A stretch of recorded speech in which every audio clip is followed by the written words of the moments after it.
CBSE class 10 science chemistry chapter 2 acid basis and salt part 1। Hello students, मैं P Singh आपका KCC math and science YouTube channel में स्वागत करता हूं।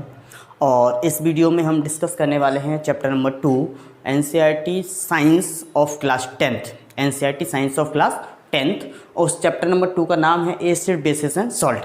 तो सबसे पहले हम बात करेंगे what are acids and what are bases. तो एसिड्स को अगर हम बात करते हैं तो एसिड्स आर द सब्सटेंसेस जो सोर इन टेस्ट होते हैं। कैसे होते हैं? सोर इन टेस्ट। सोर का मतलब आप जानते हैं खट्टे, जो खाने में कैसे होते हैं? खट्टे होते हैं। अब एग्जांपल के तौर पर जैसे हमारे आसपास बहुत सारी चीज़ें ऐसी होती हैं जो खट्टी होती है खाने में। जैसे मैंने कहा आपसे कि लेमन, ठीक। जैसे मैंने आपसे कहा ऑरेंज, जैसे मैंने कहा आपसे टमाटो, ठीक।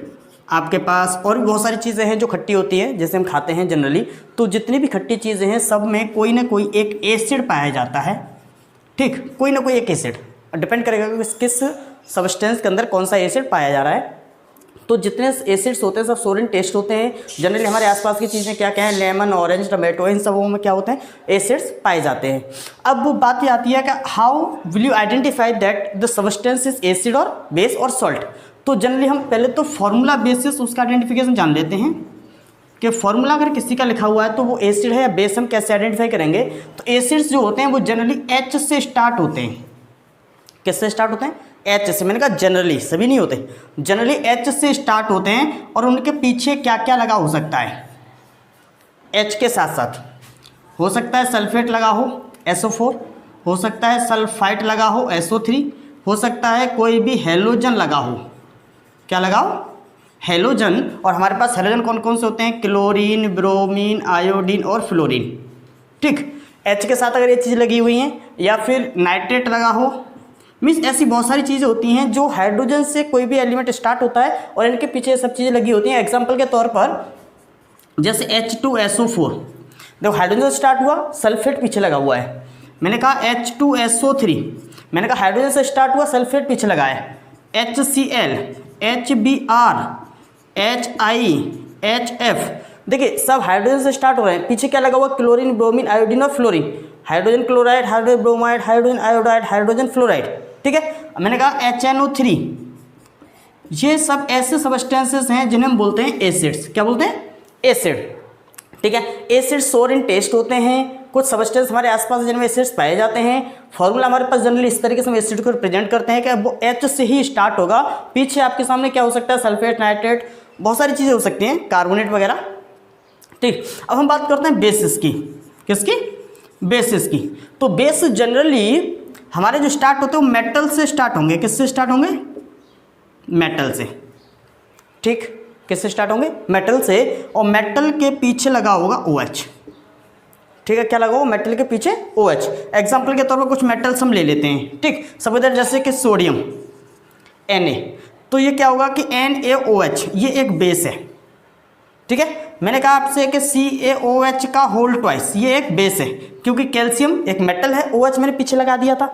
COH का होल ट्वाइस, MgOH का होल ट्वाइस। तो जिसके पीछे OH लगा होता है वो जनरली सभी बेसिस होते हैं। कुछ एग्जांपल्स हम ले लेते हैं जो जिनके पीछे OH लगा होता है लेकिन वो बेस नहीं होते, ठीक है। वो एसिड की कैटेगरी में आते हैं। तो वो होते हैं आपके सामने ऑर्गेनिक कंपाउंड्स। कौन से होते हैं? ऑर्गेनिक कंपाउंड, जिसके बारे में हम चैप्टर नंबर 4 में पढ़ेंगे। किसमें पढ़ेंगे? चैप्टर नंबर 4 में। कुछ एग्जांपल्स मैं दे देता हूँ, जैसे CH3COOH। अब इसके पीछे OH तो है लेकिन आगे मेटल नहीं है। अब आगे मेटल नहीं, इसलिए ये क्या है? बेस नहीं है। इसको हम बोलेंगे एसिड। और ये होते हैं वीक एसिड्स, ठीक है। स्ट्रॉन्ग और वीक एसिड्स के बारे में अभी हम इसी चैप्टर में डिस्कस करेंगे। तो इसे हम बोलते हैं वीक एसिड्स, ठीक है। तो अभी हम बात कर रहे थे कि बेस होते जो हैं वो मेटल के साथ OH लगा होता है, वो बेसिस होते हैं। NaOH, COH का होल ट्वाइस, MgOH, FeOH का होल ट्वाइस, ठीक है। आपके सामने हो सकता है AlOH का होल थ्राइस। मीन्स ऐसे बहुत सारे एग्जांपल्स हो सकते हैं जो मेटल के साथ OH लगा होगा। और एक्चुअली क्या होता है, इनका जो टेस्ट होता है ये होते हैं बिटर इन टेस्ट। कैसे होते हैं? बिटर इन टेस्ट, तीखे होते हैं, ठीक है। बिटर इन टेस्ट होते हैं, सोर इन टेस्ट होते हैं। ये इस तरीके से होते हैं। हमारे आसपास बहुत सारी चीज़ें जिसमें आपके सामने बेसिस पाए जाते हैं। जैसे आपके सामने सोप सॉल्यूशन है। क्या है? Soap solution. अब हमारे पास जितने भी सोप होते हैं सब में बेस पाया जाता है।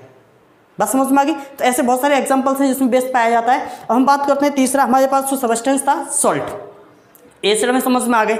एसिड के लिए क्या होते हैं, सोर इन टेस्ट होते हैं, लेमन, ऑरेंज, टमाटो एटसेट्रा जिसमें पाए जाते हैं। फॉर्मूला क्या होता है, हाइड्रोजन से स्टार्ट होंगे, लास्ट में sulphate, sulphide, chloride, halogen, bromide etcetera सब चीज़ें लगी होंगी। हमें बस ध्यान रखना है कि पहला हमारा सब्सटेंस हाइड्रोजन है या नहीं। अगर पहला हाइड्रोजन है तो सिंपल सी बात है एसिड होगा। ठीक, ऐसे ही बेसिस है, बेसिस बिटर इन टेस्ट होते हैं, मेटल और OH होता है, मेटल से स्टार्ट होगा OH से एंड होगा, वो सब क्या कहलाएंगे, बेसिस बेस कहलाएंगे। और हम बात करते हैं सॉल्ट की। ठीक है, अब देखिए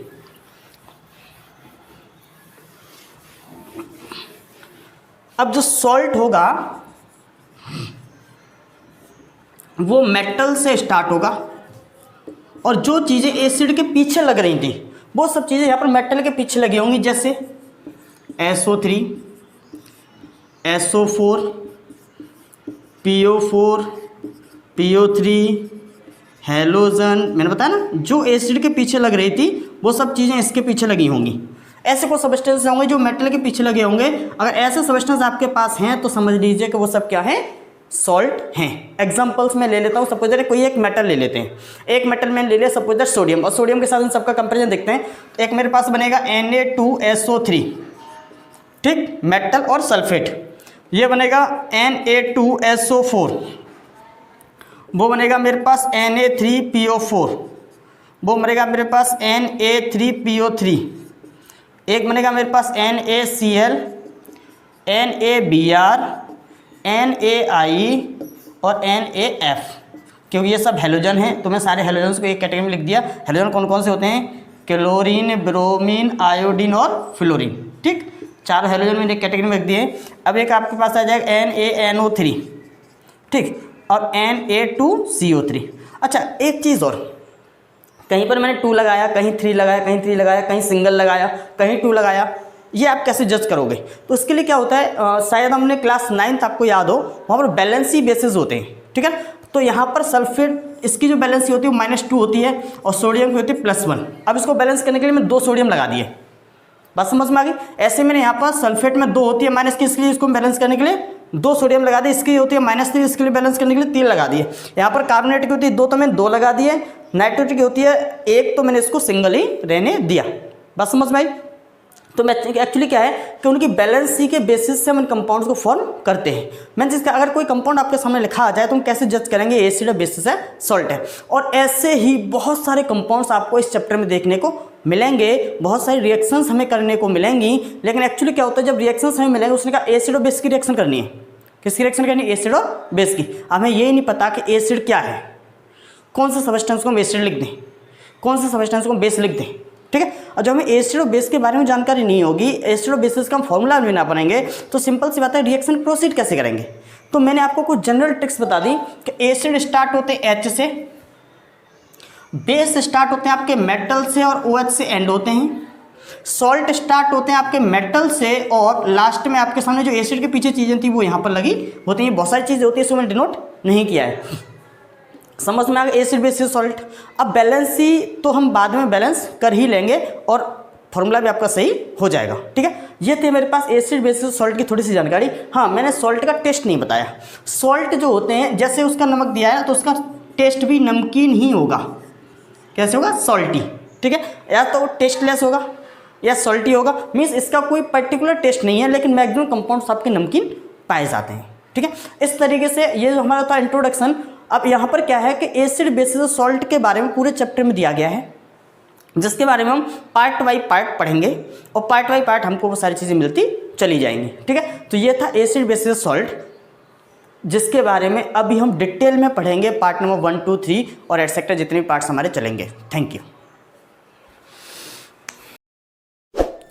थैंक यू फॉर वॉचिंग।